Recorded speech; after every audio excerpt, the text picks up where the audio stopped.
Hey, it's Damon. I wanted to share something I've been working on with you. You may have heard me say before that I'm doing more writing, and this project is a great way to get more adoption-focused information out into the world for people outside of the adoption constellation to learn from. I was invited to contribute to an app called Uptime. The Uptime app offers thousands of life lessons extracted from the world's best books, courses, documentaries, and podcasts, like Who Am I Really? The knowledge is packed into 5-minute knowledge hacks. I've started a library of adoptee-focused Uptime hacks that I'm collecting from themes of adoption that I've learned here sharing adoptee journeys with you.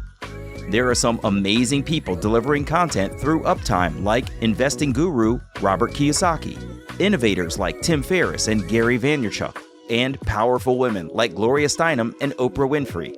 And now, I'm a contributor too. I'm enjoying putting these adoption-focused Uptime hacks together, and I hope you'll find value in these hacks too. Take a minute to look for Uptime in your phone's app store, and hopefully you'll find some cool hacks that are meaningful to you. All right, ready for the show? Here we go.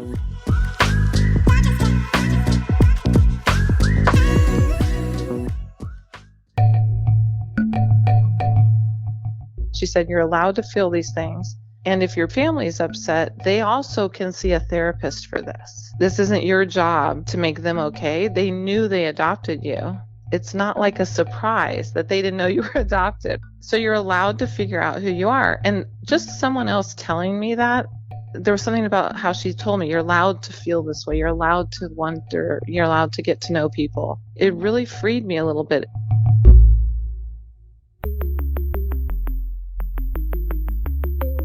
Who am I? Who am I? Who am I? Who am I? Who am I? Who am I? Who am I? This is Who Am I, Really? A podcast about adoptees that have located and connected with their biological family members. I'm Damon Davis, and you're about to meet Louise. She called me from Central California. Louise was loved by her adoptive family, and while she thought about searching, she was never brave enough or in the right place in her life to execute a search. After having her son, Reunion found Louise, but the timing wasn't right for her to dive in, even though time was of the essence to meet someone very special in her maternal family. Louise continues to wait for her birth father to open the door for her to meet him. As she waits, Louise podcasts about adoption with her friend Sarah. This is Louise's journey. Louise said she always knew she was adopted, and there wasn't a defining moment when she was sat down and the news was shared. Louise said that her adoption was promoted almost as a badge of special honor, which may or may not have adversely impacted her older brother Will, who was not adopted. Excitement over Louise's adoption was celebrated, which made her kind of special. But Will owned Louise's adoption too. He got to help their parents to choose her. The narrative in Louise's home was that everyone was lucky to have each other. Louise was lucky to have their family. They were lucky to have her in their lives, and adoption was always portrayed as a good thing in their home. Louise looks like her adoptive family enough that they could pass for being related, but she can see ways that they don't necessarily look very much alike. She admits that being a podcaster like me, interviewing other adoptees, she's peeled back the layers of what adoption really means and has learned a lot in recent years. For me, it was all about like little things. I didn't think anything about it being a bad thing until, I was made fun of at school. There was a couple neighborhood kids who, bullied me a little bit, saying, you're not even your mom's real daughter and all these things, which I'm like, what? Mm-hmm. And I would have these ridiculous comebacks, which I've heard a lot of adoptees do have these comebacks, like adoption means love. That's what I used to tell people. Adoption means love, which what is that? I don't know, but that's what I used to say. And then I'd also say, well, at least I was wanted and all that, but it would bring up a lot of insecurities. And I would go home and question my mom and my dad and am I your real daughter? All these things. Yeah, it's funny. I'm hearing you talk about being a kid and sorting out someone confronting you about your own adoption. And you, of course, replay the narrative that was given to you. You're a child. You don't have any experience in adoption. So, That's of right. course, you are going to say what your parents either say to you or what they told you to say when someone says something to you that you don't feel comfortable with. So naturally, you're going to repeat the refrain of what was sung to you as the tale of adoption. And I think a lot of times adoptees feel guilty about what their retort was, but like, from what experience would you have drawn any other, response? You know what I mean? Oh yeah. Like I didn't have any grounding for it. I had a very dear friend who was also adopted. In fact, my parents and her parents knew each other because of our fathers were friends and found out they had both adopted babies at the same time. And so they kind of would get together because they had older sons and daughters who were adopted. And so there was a lot of like, okay, positive. There was a lot of positive around it and love around it, but there was positive around it as long as I didn't ask too many questions, I guess. And so my family, they were really open about it. To this day, I'm very close to my relatives, to my brother. Both my parents have deceased in the last 5 years, which has been really hard on me. But a lot comes up when that happens as well, right? So it's been a very interesting journey to figure out all of this later in life. And I wish they weren't deceased because I do think they'd be very open. As they were getting older, they were becoming much more open. I was maybe schooling them a little bit on it, and now I really would be, knowing what I know now. And I do think they were open to it. My brother's been very open the last few years, and that's been healing. But there's a lot of layers there. You said something earlier. I'm not positive how you framed it, but you said something along the lines of under the surface, like there was. I'm not sure how you framed it, but you said your adoption never really bothered you, but there was always something lurking under the surface. Can you describe a little more of what you mean there? So I think what I meant by under the surface was that I've always had all these little anxieties and things that really have kind of impacted me my whole life, how I operate, how I see the world, insecurities, fears, all these things. And because I'm somewhat of I guess I don't know how to phrase this well, but a confident facing forward person. Like if you met me, you'd think, oh, she's so confident and I did well in sports and pretty well in school, this kind of thing. You just seem, you're doing great in life, right? But underneath, I wasn't. I was like a bundle of nerves and all that. It would come out with friendships or with a boyfriend. Anytime, even coming on your podcast today, I get extremely nervous. That's not normal. Like, like an insecurity, like it's hard to explain. And a lot of people have fears and insecurities, but it's something different that when I've met other adoptees, for instance, my podcast partner and I, when I met her, I instantly was like, oh, I get that. I get that about you and you get that about me, right? So it's like under the surface, it was always there. But if I couldn't really emotionally talk about it because I didn't understand what it was. And I would say that in my family, they're kind of big teasers. They're funny. They had a lot of humor and things like that. Not my mom as much. She's more straightforward, but my brother and my dad were big teasers. So I was always the sensitive one, or Louise is sensitive, or why are you so upset? These kinds of things. But I really was. I mean, I really was upset and hurt inside. And I felt so not in my norm. Like I wasn't normalized. I guess that's it. Like, is that a way to phrase it? I guess I'm not explaining it well, but no, you are. It sounds like things were never level. They were either really high or really low, but it never felt like it was just calm and in the middle. Is that kind of what you're trying to say? It was calm in the middle in my house, but inside my emotions were not calm and level. Yes, that's exactly right. And I was always looking, I for sure thought everybody was going to leave me. And I'd hide a lot and watch a lot. And I didn't understand some of the language within my family. So, say you're going back east to see your relatives and everybody's wonderful. You see everybody, they all love you. I mean, no one ever acted like I wasn't one of them. It was just, I never even thought about it actually, but I'd watch them and didn't feel like I was one of them, but I was one of them. So I never knew how to voice that, or I'd be like, oh, I don't really get the joking around here, or, that kind of those patterns that people just take for granted, I guess, when you're growing up. Yeah. You just are your family, right? Most people. Yeah. I'm often use the example of, being an extrovert in a family of introverts, being a math Right. whiz in a family of jocks, being, a Exactly. musician in a family of name something that is not that. Right. And it sounds like that's kind of what you're saying. Like it was part of the family fabric to sort of be this witty, sort of less sensitive group of people, but it sounds like we're feeling a little bit more of that and maybe some Yeah. other disconnections that are broader than what we've described here. And you could just sort of see like, oh, they're like that and I don't feel that. And you never could have articulated it. Is that Exactly. Yeah. That's exactly it. Since adoption was under the surface for Louise, I was really interested to know what other triggers brought her adoption to the top. Since starting her podcast 2 years ago, Louise said she's spoken to a lot of adoptees and done a lot of reading about adoption. Louise's increased exposure to adoption experiences, other adoptees' feelings, and the impact of adoption on various members of the adoption constellation have started to produce some moments of realization for herself about her own life. It's almost like I sit up at night and go, oh my God, that makes sense now. Like all these little things. I had a boyfriend I was very serious with in high school. And at any moment, I would just, if there was any kind of rift between us, I would just push him away, right? Like, you're obviously going to leave me. And I'd act horribly to make him leave me, but then act like really bizarre when I'd want him to, not leave me. I'm sure he was very confused. Poor guy. I apologize if you're listening. And I had other instances, just many things that I look back and think, okay, a lot of acting out.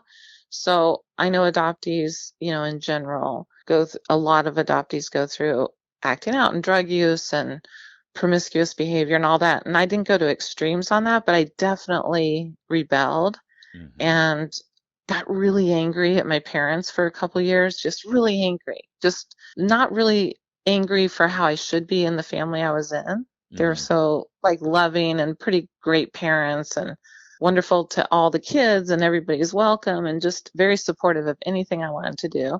And yet I was really angry and I tried to suppress that a lot.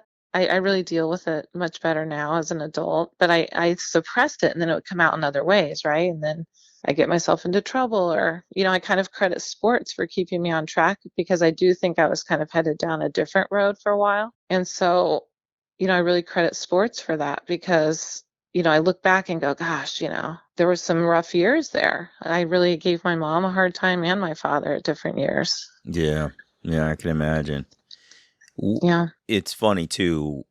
I often think about adoptees in their adolescence and the fact that you're charged with hormones and, identity crises and peer pressures and all of this stuff.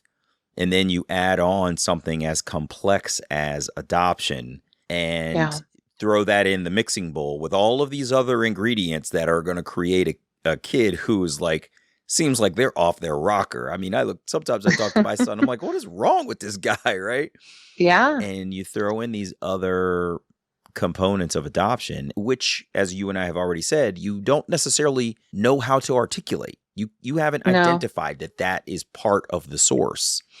And teenage adoptees. And if I did, they sure can. They go off the rails. And if I had any kind of, there were times, I remember, this is kind of interesting, but I remember being at a football game in high school. And I only remembered it recently, but I remember scanning the crowd, kind of looking for hey, I wonder if my mother would be here.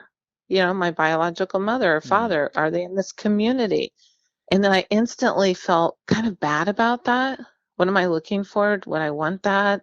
Never bringing it up to anybody. Never talking about it with my own parents out of guilt, the adoptee guilt. But that was kind of the end of the conversation. There was never really any, when I was acting out, there wasn't any, oh, I wonder what's wrong with her. Yeah. That kind of thing. So, and I think nowadays, I would hope nowadays that's shifting a little bit, that the narrative is that someone would say, maybe we should have her see a therapist or we can have family therapy, all that kind of thing. Back then, that was just, I can't even imagine that that would have happened in my community or in my family. It just wasn't the norm. It was more like, what's wrong with you? And then I think, what's wrong with me? I'd go to bed at night thinking, what is wrong with me? I have this, awesome thing and I'm so horrible. And I'd write notes to my mom about how horrible I was after I'd be horrible. I'm so sorry. Because that's how I communicate is I write something, a card or a note or a poem. And it was just, I didn't understand. I had no bandwidth for that. Louise thought about searching for her family of origin several times, especially around 18 years old and while she was in college at Pepperdine University. Louise would get a commitment in her mind that she wanted to pursue reunion, then she would get scared of the whole thing. What would her adoptive family think if she searched? Louise also feared the intensity of having to form new relationships. It wasn't something that interested her, and she shied away from searching. But in her sophomore year at Pepperdine, Louise was a lifeguard, and a young lady from high school went to the university for basketball camp. While the camper was at her school, it seemed like everyone mistook Louise for the young woman. People called her by the young camper's name, then apologized when they realized Louise wasn't the young lady. Louise would see her in the cafeteria and kinda stare at her, wondering if the camper could be her sister. The whole thing was bizarre, but after the crazy experience, Louise got busy with school. She consulted people about searching who expressed their feeling that it would be disloyal of Louise to search, so she never followed through. Louise had no clue how she would pursue reunion anyway. Colorado was a closed state for adoption records. There was no internet at the time, and the search just seemed daunting. At 29 years old, Louise gave birth to her son. It was an incredible time of curiosity and self-discovery as Louise contemplated who she was and who her son was in their genetic lineage. When he was born, that's when everything huge kind of came out for me. I was like, oh my gosh, this is the first person I'm related to. I just was in awe of him. And everything came into my head like, this person had me and had to give me away. How did she do that?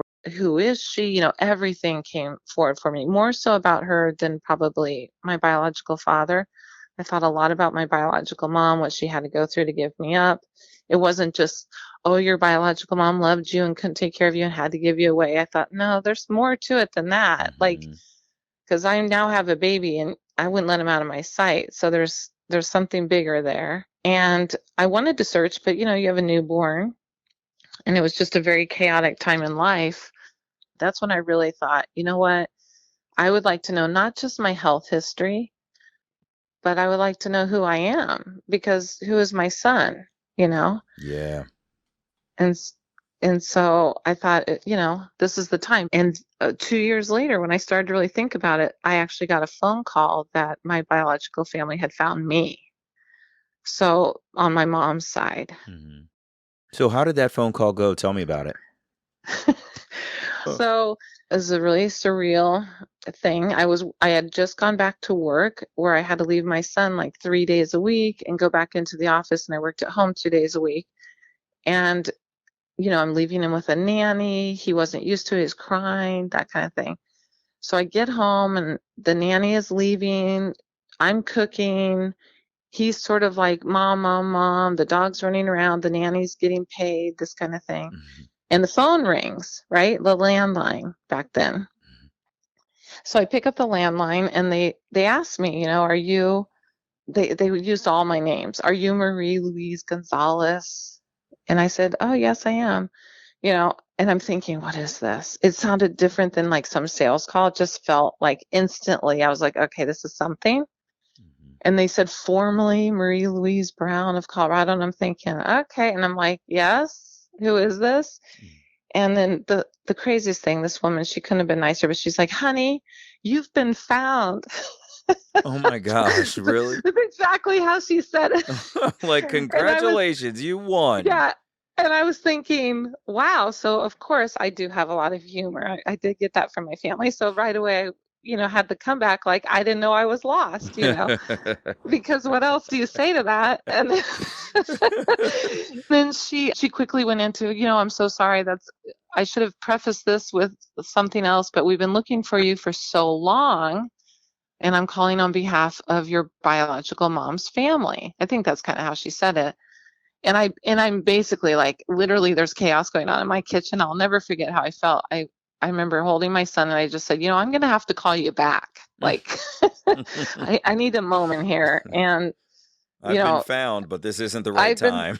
this isn't the right time. And I am in no shape to deal with this at this moment like this. And so I did call her back that night at 9 o'clock at night, a couple glasses of wine and just liquid courage. And that was it. And then I found out all the information that they had been looking for me for several years. And the reason, so my biological mom, her name's Linda, the reason that they were looking for me is she had died actually when I was in the second grade in 1975. And so I was her only child. She had never had more children. She had been married, but didn't have children with the man she had been married to. And my biological grandmother was sick and not doing very well with Parkinson's disease. And they had been looking for me for several years. My aunt had been looking for me, my mom's older sister. And because my grandmother was sick and it was getting near the end of her life, they really went back in and sped up the process and poured some more resources into it, private investigator and that kind of thing. And so it was her dying wish, to meet me or kind of have closure with that. Yeah, because her daughter had died, very young. My biological mother was only 25 when she died. Oh, man. Maybe 20, 26, 27, turning 27. So, I was kind of like this lost person in their family, and they have a very tight-knit family, and everybody had always wondered where I was, and everyone knew about me. Not everyone in the family knew about me, but the main people around her knew about me. Mm-hmm. So, wow. So they had been looking for me. Yeah, and it was a little bit overwhelming. It was like, I don't know, when the woman on the phone told me that, I am going to tell you your mother has died. She's not with us. That's the first thing. I was like, oh, so because you wonder your whole life, like, who's your mother? Right. Even though I love my mother, she is my mom. I had, I was very close to my mom. And when she died, we had a really close relationship, but you still wonder who is your mother. I mean, you do. Right. And so all of a sudden to know that I'd never know her was kind of like this big thing. But then to stay on the phone and have all the like information coming at you, it's kind of like you're processing double things at once. Yeah. Like grief and, oh, wait, tell me about myself and my relatives. But wait, let me deal with that too. It was overwhelming. Yeah, as you're describing it, I'm sitting here trying to imagine how would I even deal with the grief, the surprise of learning that I had been sought out, the disbelief that this is actually happening right now, and then the grief of learning that someone that you had wondered about, whether you thought it was right or not, throughout the years, off and on, wanted to search, was gone, and that there's more facts. Like, let me tell you the rest of the story. That is, it's basically like someone is saying, I'm going to put this movie on, but we're going to play it at like 10 times speed. So I hope you get it. Right. Yeah, that's exactly. You're so right, Damon, because I didn't process it well for a long time. Like it was exciting, then it was scary. And, I got to know my biological mom's side slowly, but not all of them. I mean, I didn't really embrace them like I wish I'm close to them now.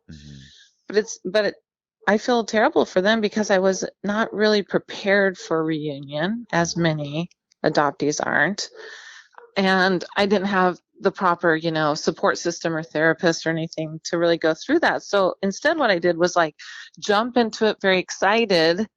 First, I didn't jump into it at all. I ignored them for quite a while. And then I dealt with it. And then I jumped in. And it was very exciting. And then I was like, whoa, let me just pull back on this, One of the things that you said was that you ignored them at first and then you dove in. Can you tell me a little bit about that ignoring phase and then what flipped the switch to get you to engage? So what happened at first is it was the woman who called me. It was like a mediator type person. Oh, she was a legal type of person that dealt with this kind of thing in the state of Colorado. And she mailed me a packet. She said, "May I mail you a packet about some letters from your family and about you?" And I said, "Yes, of course." I was very excited about that. And I got the packet And I spread everything out on the dining room table when it came, and I was just kind of like, whoa, and the thing I didn't expect was in the packet, my aunt had put all sorts of letters that my mother, Linda, had written while she was pregnant with me and right before my delivery. And so I had her mindset, and she was 19 when she had me. And so, I had the whole what she was thinking. So, and how she wrote. So I'm reading these letters, and they're like, it's like I wrote them. I write the same. I have the same handwriting. And so my husband at the time, he's not my husband now, but he was, and he came home, and they're all over the table, and he's like, and I wasn't there when he walked in the door, and he comes into the bedroom. What are those letters? When did you write all these letters? Like, what is all that? I'm like, no, those aren't mine. Those are Linda's, my biological mom. And he's just like, what? This is you? I mean, how is that not you writing these letters? Wow.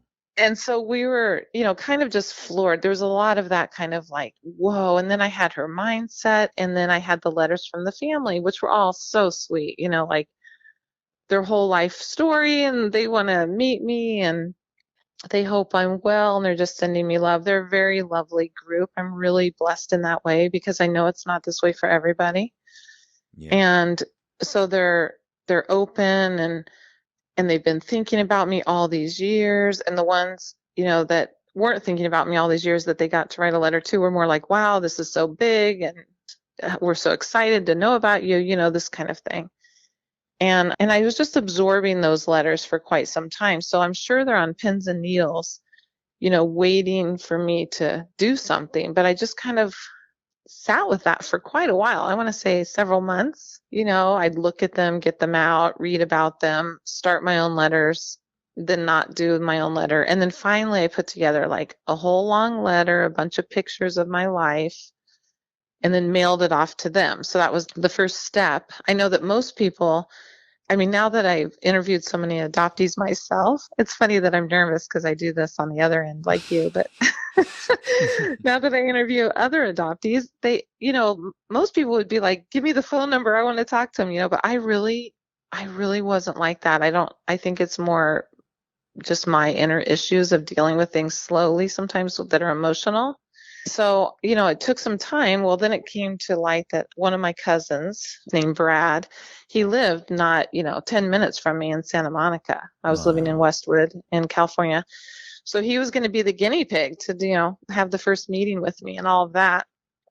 And so Brad and I to this day are very close because we did have kind of that original bond when we met. And anyway, so then I did dive in. I got to know them and that kind of thing. But then after that is when I sort of pulled back more. Why did you decide that you wanted to pull back? I don't think I ever decided. It was like when I was growing up, I had a nickname in my family sometimes, they'd call me the Heisman or Heisman from the Heisman Trophy. Huh. Because I would do that whole, this is probably one of these adoptee things that people should have known what was going on, but they didn't. I would not want to be hugged very long. Or held tightly. So like my grandmother would be excited to see me and she'd come running towards me and I'd put my arm up and say, Nuff. They used to call me Nuff or Heisman, that kind of thing. Really? So the Heisman Trophy is this college football trophy where the pose of the football player is like avoiding a tackle and this guy's protecting the ball in his one hand, but he's also stiff-arming whoever's coming at him in the other hand. And what you're saying is they were basically calling you a stiff arm to affection and contact, right? Yeah. Wow. Yeah, because that was me. And I kind of liked it because then I could kind of use that as it's actually really who I am. Even now with my husband, he'll be like, all right, the Heisman's out, because I get that thing where I'm like, no, too much, right? And I used to verbalize that. I mean, looking back, it's very typical of an adoptee to go through. It's just that I don't think anyone really knew why I did it. But maybe inherently they did, but they didn't want to talk about it with me or something. But as a little girl, everybody wanted to hug and kiss me. And I looked like I'd be really cute and huggable and lovable. And I'd let them for a second. And I'd be like, Nuff. And I'd push back. That was it. Nuff. No one's getting, no one gets to do that. And so, I sort of also in relationships have always done that. Okay. So Not necessarily in my friendships with my women friends, but sometimes. Never really in my friendships with men because men are easier for me for some reason. I think because I can sports and I get along well with men Hmm.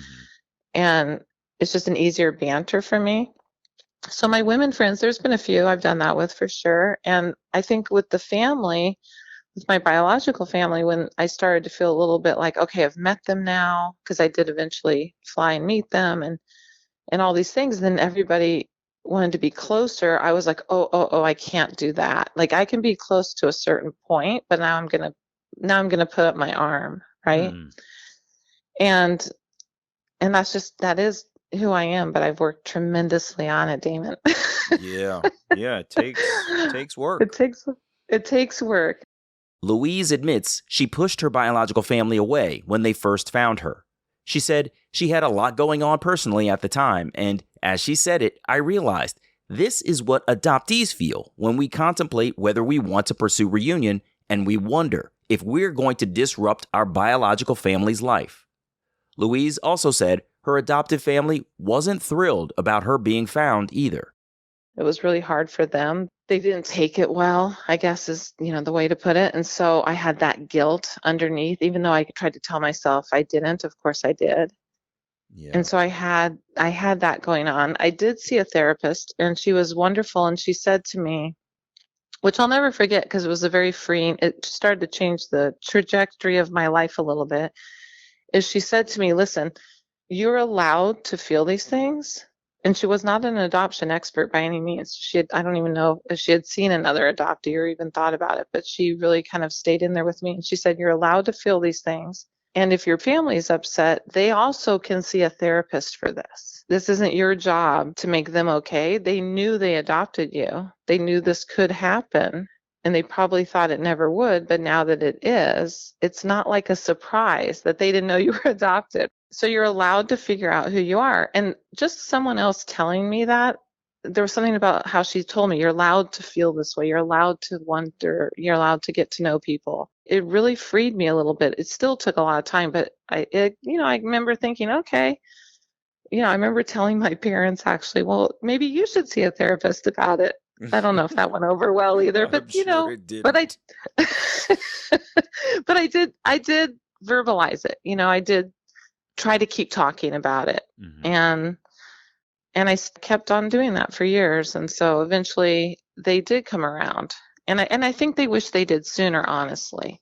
Yeah, right. This is a classic thing that we do is when you look in the rearview mirror, you wish that you had Hmm. invested in something earlier than you did, right? Yes, And it can yes, be emotional investments, it can be investments in your health, monetary investments, whatever it is, the time to hmm invest was back there in the rearview mirror. And now that you're standing here, you're like, damn it, I wish I had done this earlier, right?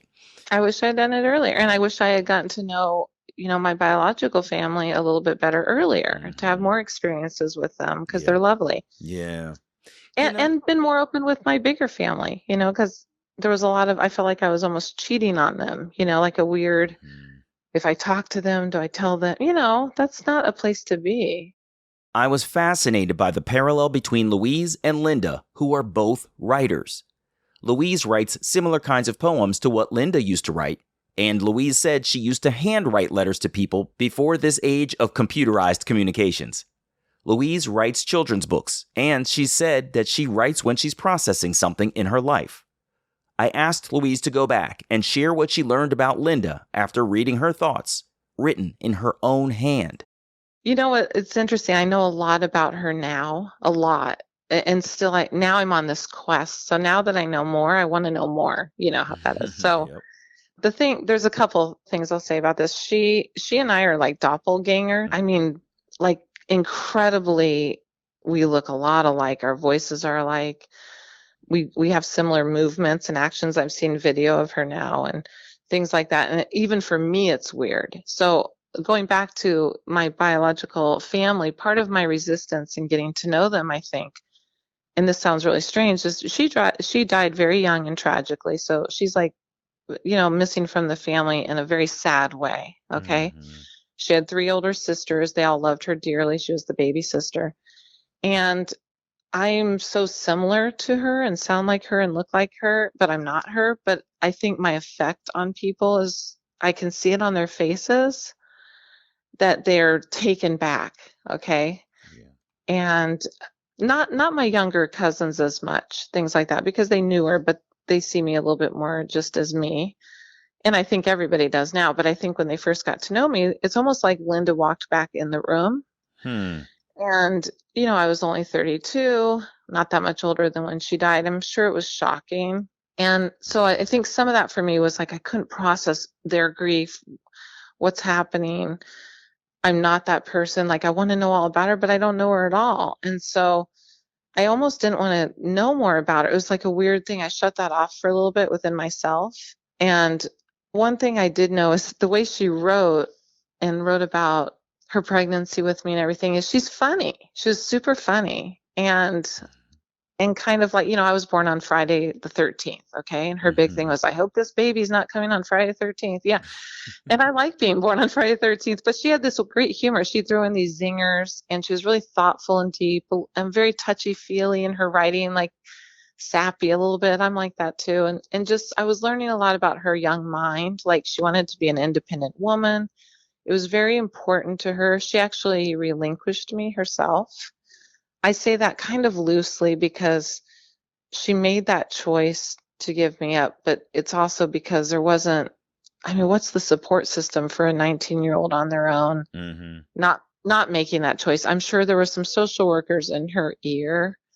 I know a lot was going on with that, not For just sure. her, yeah, because some of her writing is sort of like, it seems not coached, but almost like a little bit like she was told something would be better for me, and so she assumed it would be better for me. She also wrote in her letters that she wanted me to have a full intact family, a father and a mother, and a very strong father because her father had died and she had been missing that in her life. So she wanted me to have both parents. And so I think that was important to her as part of her choice. But I also think at 19, working and she had to leave school and all that kind of thing to work and have this baby as it was all on her own. What is she going to do? I Right. mean, the choices were very limited, Yeah. Yeah. And so I learned a lot about just her emotional state and it made me feel closer to her for sure. I never had any anger towards her growing up or anything like that. But you do wonder, like, what? I wasn't good enough. Why wouldn't you want to keep me? Mm-hmm. Didn't she love me? That's probably where all the insecurity comes from growing up. Wasn't I lovable? I must not have been lovable, all that. And when I read her letters, I felt like, no, I was loved. And a young person had me. It was really like, wow, she was just a kid. Yeah. Mm-hmm. I want to ask about something that you wrote into me. You said, I feel like she was always watching over me. What does that mean? So when I found out that she had died, I wasn't that shocked. I mean, I was upset at first, like, well, okay, well that door is shut that I never could open. But I wasn't that surprised because my whole life since maybe like 10 years old to college age or maybe even past that, I really felt like I had this other voice telling me when I was crossing lines or getting in too much trouble, this kind of thing. And not like your voice of your parents or, Your it conscience. wasn't, yeah, it wasn't my conscience. Like it's kind of like that movie Stranger Than Fiction, how he's hearing outside voices and it's in the third person, right? It's like, it's like, I almost felt like someone would be like, this isn't smart. And I just felt like I was being watched over. I really did. And when I found out she had died, I never had that again. Wow. It literally was like maybe she was doing that. That was her job. I am a little bit spiritual and I kind of do believe in that stuff. So I do feel like she was always watching over for me. I am aware, just in the adoptee community, that I feel like I had a really good experience compared to most or many adoptees. And it's the luck of the draw, really, isn't it? Like Yeah. what family takes you home, where you're born. So Yeah.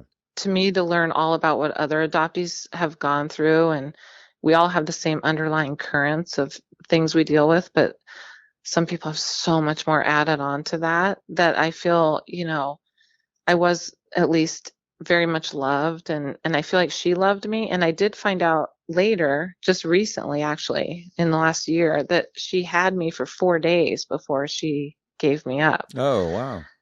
Or I was with her for 4 days, 3 days, Mhm. and a little bit of extra time. So I did have those initial times with her. I don't really know how that worked. No one's really ever told me. I don't know that anybody knows what happened there, but I was with her because I have pictures with her and such. That's I've seen those pictures incredible. now. Recall that part of the reason Louise's birth family poured more resources into trying to find her was because her maternal grandmother was in failing health. Louise said a major reason why she engaged with her birth family, perhaps a little before she was ready, was because she wanted to meet her grandmother before it was too late. Louise recognized she was a missing link to a piece of the family's past, and it would be selfish not to engage them, even if she didn't feel completely prepared. Her grandmother lived in Colorado, so Louise flew there to meet her. She couldn't have been more adorable. I mean, she was just this tough cookie. She had Parkinson's advanced, so, she couldn't really speak and all that, but you can still communicate, right? Mhm.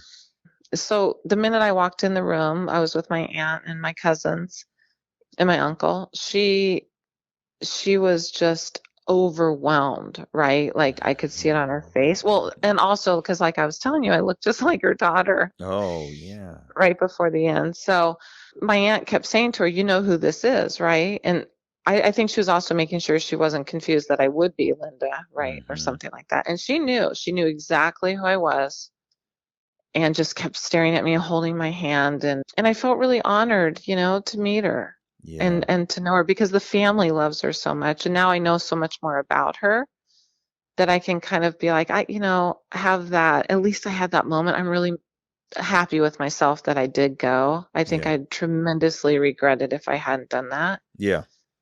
Yeah. And Good so, on you. and That takes courage, thank right? you. To It dive was in, scary. and Yeah. it's enough to meet your biological parent, but your grandparents and extended family, like there's a lot of relationships and expectation, and she's, in failing Yeah. health, and you don't know if you're ever going to see her again, so you have to dive in. There's a lot of pressure Yes. on that moment, There and was a as you lot of said, pressure. I was terrified. yeah, and you look like her. I Yeah. cannot imagine what was going on in her mind when you walked through that door and the image of her own daughter came Yeah. through the door in your form. That must have blown her mind. I can still, now that we're talking about it, makes me cry, but now that we're talking about it, I can still see her face, like I know exactly just reading her face at that moment. And it didn't bother me. For some reason, it's harder on me, when other people, not, I'm really flattered that they see me as Linda, because Linda is, my biological mom was just kick ass, by the way. I just want to say. And my mom that raised me was also kick ass. I feel like I had strong women on all sides of me, sort of. Wow. But walking into like that room, it didn't bother me that she saw that it was so clear like that. It's like I felt, I don't know, seen in a different way. It was weird. Hmm. It's hard to put into words, and I've never really put it into words. You're really the first person that's talked to me about that experience. Hmm. So I'm glad I went. I feel like there was closure. There was a circle of, and she had suffered so much. Losing your child, I can't even imagine. Oh, So just knowing that, okay, the daughter she gave up's here, and it's kind of like closure before you die, for her absolutely. too. Louise said the adults around her encouraged her to venture into that high-pressure moment to meet her maternal grandmother. They saw the moment as something Louise really should do, and Louise said her adoptive mother was also supportive of that important piece of her reunion journey.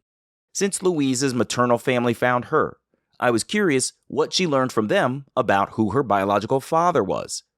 All her life, Louise has known that her birth parents were not married when she was conceived. And one random fact about her birth father, that he was Hungarian. Louise said that her birth mom, Linda, conveyed in her letters that she and Louise's birth father were high school sweethearts, and he was a little bit older than she was. He had gone off to college, returned home for the holidays, and they reconnected at a holiday party or something like that. Linda got pregnant, but the young man was already engaged to be married to another woman. I'm not going to say his name because we have been in touch, but he's not currently wanting to be in touch, which has been more painful than I care to admit. And Yeah. I'm not sure if he will or won't or that kind of thing. But he was already engaged and having a baby with somebody else, like somebody newly pregnant. So I do have a biological sister, just maybe 2 or 3 months older than me, half sister. Wow. And he stayed with that woman, and they have another daughter as well. So I have 2 half sisters through that marriage of he and the woman he had married. But at the time, he was just engaged to her. And so the letters from my mom were all about protecting him, which was kind of funny because this would be so me. But it was all like, I'm making the decision to keep this baby and bring he or she into the world type of thing. And don't blame him. He has a lot on his plate, kind of like letting him off this giant hook. And I'm going to handle this. And I've always loved him. So she had love for him. I mean, she very much loved him and that kind of thing. So my entire childhood, I thought that both of them were very aware of my birth, and signed off on things, that kind of thing. And I think as it turns out now that I did talk to him, we had letters back and forth and spoke on the phone one time. He didn't really know that I was born. I mean, he could have figured it out. He could have followed up. Yeah, right. This would be, but he was also 20 years old, So I think she did tell him that she was pregnant, and then he never heard from her again. And I thought he was lying actually when he told me that, because I thought, what? That's not true. But I think it actually is true. I think she kind of did handle it all on her own and did not tell him anymore. And I don't think he tried to find out because he was already young and having a baby. Yeah. Does her taking it on herself to handle this on her own sound like something you would do? 100%. Yeah. And let me just handle that and like forget you type of thing. I'm sure she was hoping he would. I don't know what she was hoping. The letters about him were all very protected. The letters were to her sister. So I don't think that the sisters were very happy with the situation with him, right? And they had offered to raise me, actually. Like, we'll raise her. And she's like, I don't want that. And don't blame him. I almost said his name. Don't blame him. And so I did, I've known his name and who he was since they reached out to me way back when. Okay.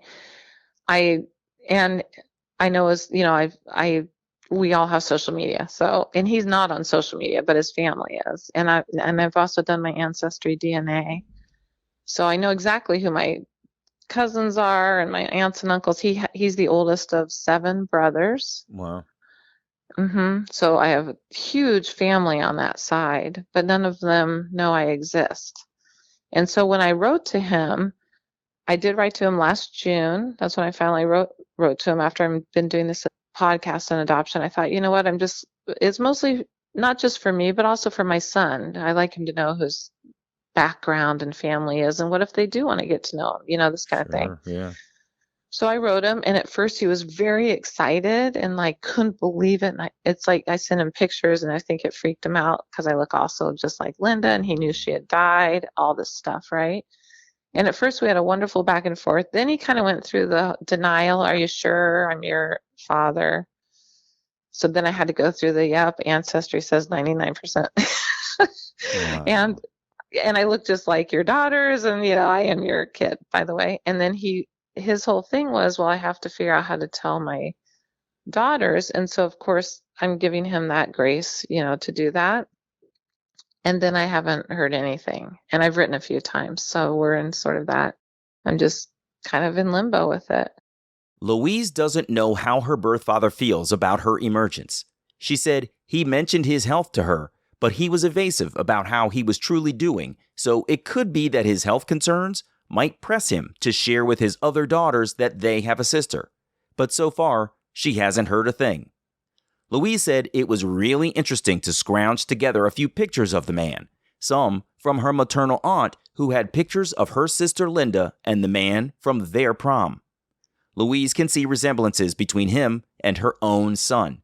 She said in the man's writing, she detected signals of similar humor to that of her son, and Louise also pointed out that her son's father is about 5'10", but her son is super tall, like his biological grandfather's side of the family. So I don't know that much about him. I know a lot about him, but I don't know what his feelings are about things. I'm sure if he did a quick Google search, he'd be like, oh my gosh, he has a podcast about adoption. This is great. Maybe there's some, I kind of wonder if there's some fear about that there. Yeah, that's a good call, hmm actually. That's a really Yeah. interesting insight. And I would Is never come out and like talk about him and, or put that out on it's just not my business to do that to him or his family. certainly. But he Yeah. doesn't know that. Right. Right. So I wonder if that's part of it, if he got a little investigative himself and was like, oh, I can't deal with that. So I don't know. I don't know if I'll hear. I hope I get to meet him before time is not on our side always. Yeah. Yeah, you don't want it to always be forced, right?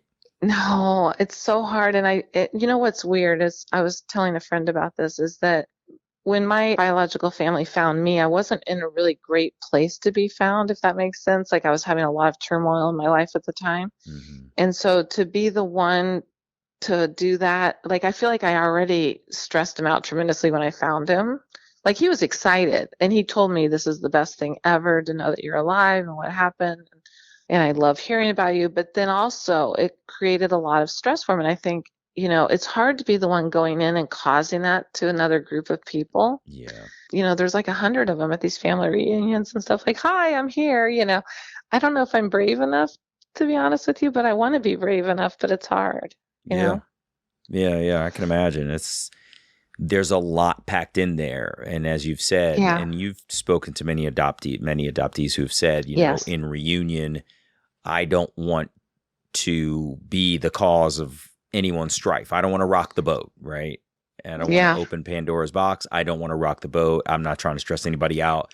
I just want my answers. And I think Right. a lot of adoptees probably, feel like at least at first, if they could be sort of like the thief on the roof looking down through the skylight and they could just see what everybody's doing down inside without really announcing themselves first. Yes. I think a lot of people would like to, or, sort of be the proverbial fly on the wall, just kind of be in the room listening, but not really noticed. Yeah. I think a lot of adoptees would feel comfortable taking that step first, but often we're thrust into, an opportunity or, a challenging situation or whatever.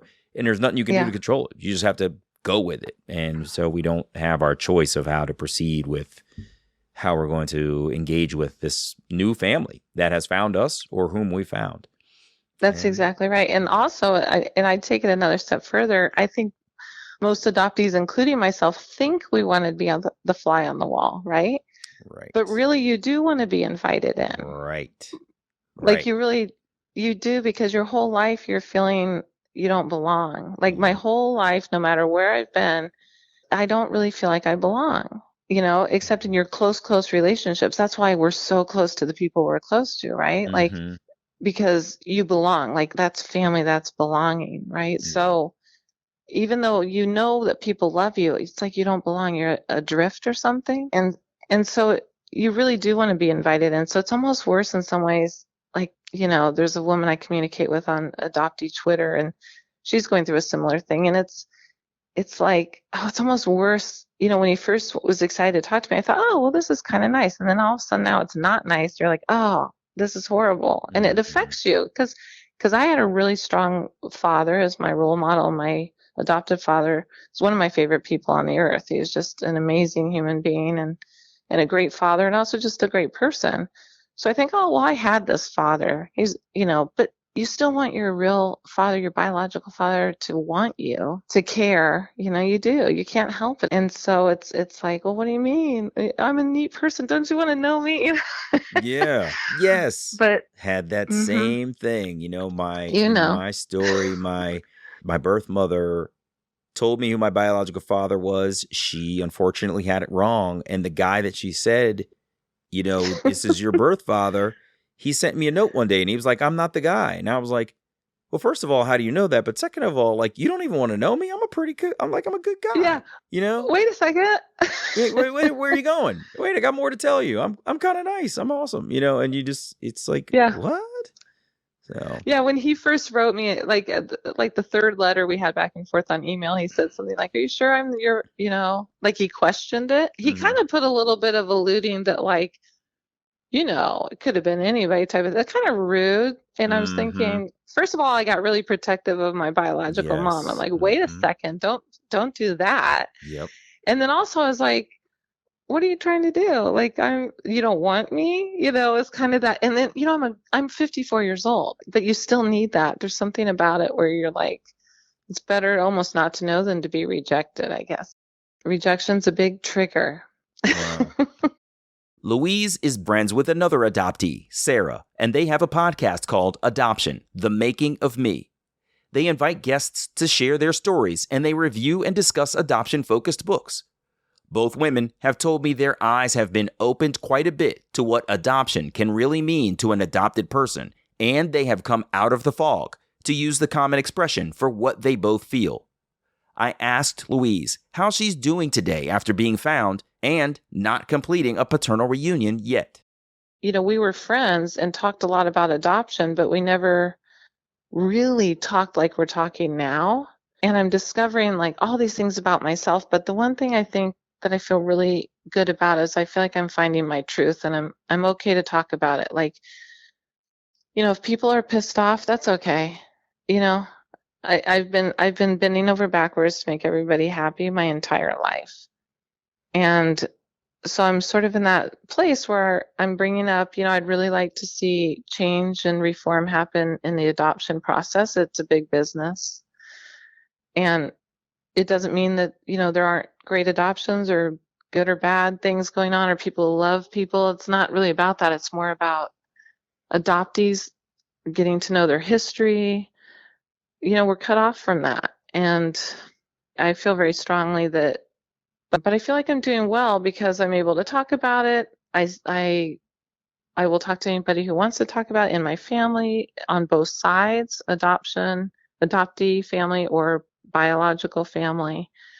And so I feel strong, but then every so often, I have a setback where I'll be like, something happens in your own personal life and I'm back to being 10 years old and insecure and crying on the floor, so so Mhm. ask me today, I'm doing well. Yeah, ask me tomorrow, maybe not. Yeah, I understand completely.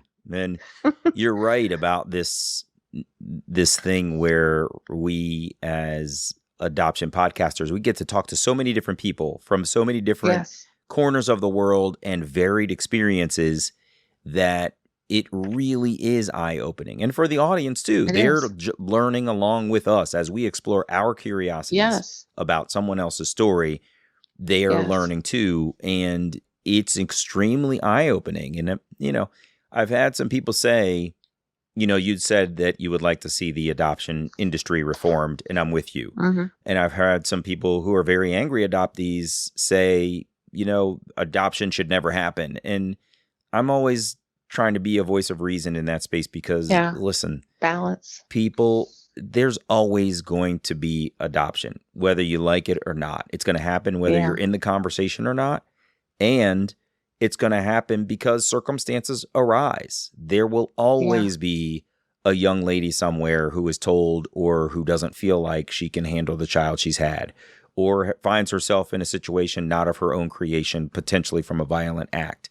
Or Yeah. there's going to be some parents out there who either abandon a child or are, taken from this life and the child is on their own and they have to have somewhere to go.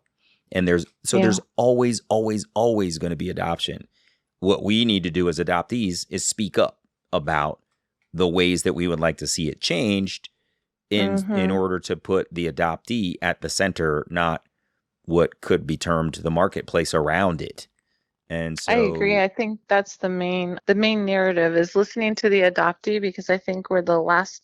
Well, I think the adoptee and the birth mother are very rarely heard from. Seconded, yes. Right. And so it depends on what the topic is, but we're usually the last to be asked. And so when everyone talks about adoption and they're not adopted, that's always what's fascinating to me. I read all these articles or things and I'm like, okay, who was adopted that talked in this article? Yeah, Nobody. right. And so it's really nice when you do see, I just think it's education like anything else. I think we actually get letters to our podcast, and I'm sure you do too, from adopted parents who adopt, who say, thank you, because I'm learning how to communicate with my child better, which I think, how cool is that, right? That they're open. Yeah. If people would just be open, there's enough love for everybody to go around, right? And so the one thing I was going to ask you about, I'm turning it on you, is that I feel so blessed and honored to hear these stories from adoptees that are so raw and powerful, and I almost don't feel worthy of it. You know what I mean? Do you feel the same way? Like, people really tell you these heartfelt things, and I think, God, I'm just so lucky I've gotten to know all these people in this community, and that they trust us, and that we're trying to put the right voice out for them and not screw it up. And we're learning as we go, right? We're kind of, we're learning as we go. So I feel that this community has been maybe one of the greatest things that's happened to me in my adult life, is learning about this community that I never knew I was part of, that existed. Yeah. And I feel really honored, because I didn't have it as rough as some people, for sure. I really didn't. And I'm quite aware of that. But at the same time, I understand the feelings, and I want their feelings to be heard, and other people to know, listen, it's not all roses. Adoptees in general suffer tremendously, and have a lot of, we make up a lot of the negative statistics out there. Yeah. And there needs to be a conversation about as to why. It's because, you're literally living a life that wasn't your life, and people from our era, they're told to forget about it, and it doesn't work that way. It's kind of, the brain doesn't work that way, the heart, Yeah, I would. If that makes sense. Yeah. You're more eloquent than I, but No, I think you absolutely nailed it. You said everything that I try to express. That one, I've learned a ton from the courage of adoptees who have stepped forward to share their stories. Because I often say, one of the reasons that the podcast like yours and mine and others are successful is because what usually happens is an adoptee gets like the 30-second elevator pitch to tell what happened in their story in their daily life. And so when you get to sit down with another adopted person who understands your perspective, and you're able to share for an hour your entire story, including all the emotions, all the ups and downs and the weird twists and turns, it's incredibly eye-opening for both the adoptee, who's the teller, and the interviewer to to be part of this process, right? And and I think, as you also said, it's incredibly important work, labor of love that you and I are engaged in with all of our podcast partners, every single podcast out there in this space. And I feel extremely fortunate that people feel comfortable talking to me and step forward to say, hey, I've got a story to tell, and I trust you to help me do it. That's really what our guests are saying when they come on our show is, I feel like you are a good person to help me get this journey, this story out there. And that's really powerful. And I don't underappreciate what that means. And I think it's also, incredibly important for folks to sort of hear the real story. There's, before this moment in time where podcasts and the internet and other things sort of made it universally accessible for people to hear what adoption really is, there was obviously what I've loosely termed the Hollywoodification of adoption, right? Oh my gosh, right.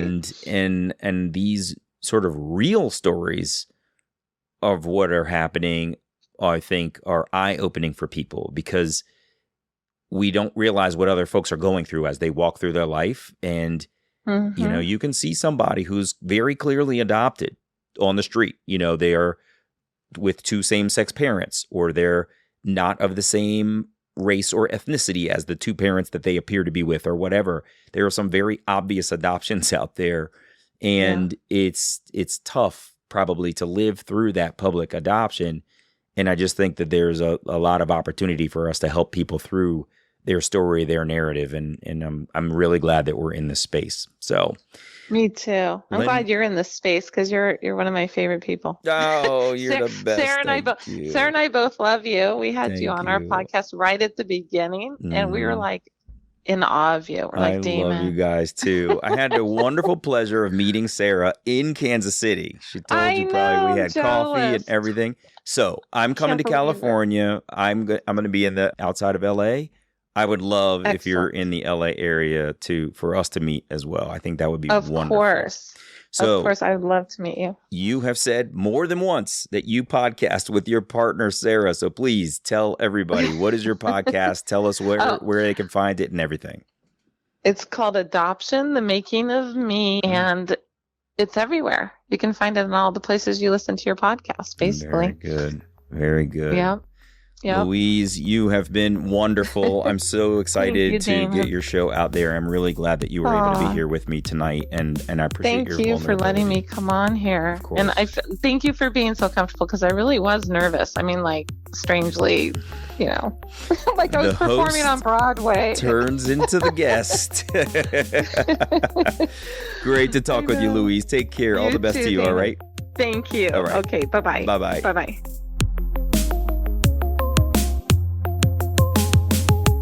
Hey, it's me. Louise had a wonderful family that she cherished, but when her maternal family found her, the challenges of a disrupted life arose. Louise was not in the right place in her life to accept their outreach, and her adoptive family wasn't prepared for her reunion. I'd like to think things might have been different if Louise had actively been searching for her birth family, because she would have been mentally preparing herself for the journey. Similarly, she may have at least mentioned to her adoptive family that she was launching a search, and they would have been a little more prepared than they were. Instead, everyone was surprised. It's not something that can be helped, because the same surprise unfolds in our biological families when we adoptees appear out of the blue when we find them too. There is no perfect scenario for search and reunion. Whatever happens, happens, and we just have to take our time to navigate it, as Louise tried to do, taking time before responding to her maternal family's outreach. I hope Louise's birth father is able to tell his daughters and his family that Louise has found him. She doesn't want much from them, just to know them, hear the stories, and see if there's any connection between them. But not even trying closes all doors and all possibilities, and that's not fair to anyone involved. I'm Damon Davis, and I hope you've found something in Louise's journey that inspired you, validates your feelings about wanting to search, or motivates you to have the strength along your journey to learn, who am I really? If you would like to share the story of your adoption in your attempt to connect with your biological family, please visit whoamireallypodcast.com/share. You can follow me on Instagram @DamonLDavis and follow the podcast @WAIReally. And don't forget to check out the Uptime app on your mobile device to see some of my short Uptime hacks or knowledge bites about adoption. I've been collecting hacks in the app based on things I've learned here from the long list of adoptee guests. I hope the Uptime app will offer you some meaningful insights about adoption and whatever other subjects you're interested in.